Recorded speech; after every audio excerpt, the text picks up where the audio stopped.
Fecha o olhinho aí, por O favor. mínimo que você estava Fecha fazendo a cabeça, é por favor. rindo dele. Então,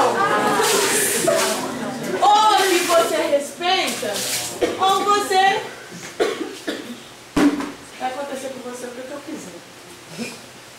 Ok? Pode voltar para o lugar. Muito obrigada. Meu Deus. Quer reclamar? Eu acho que vai regar esse ano. Não vai aguentar, não. Posso sujar a cadeira? Obrigada. Para voltar em silêncio. Quando terminar a atividade, vocês voltam e limpam aqui, tá?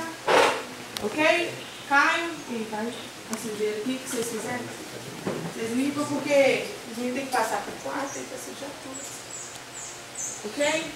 Alguém quer fazer algum comentário fútil? Ou o Juninho pode continuar a falar? Fala. Pois é, aí como eu estava falando, né?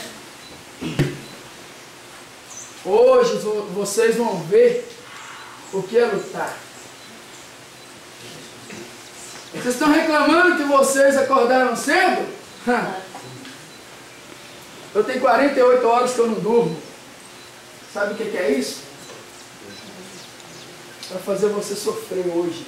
Porque hoje você é fraco.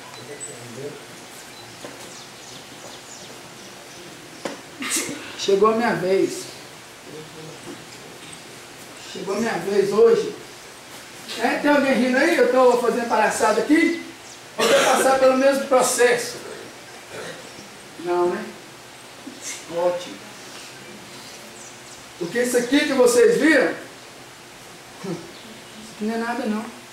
Pior é lá dentro. O pior vocês vão sentir agora.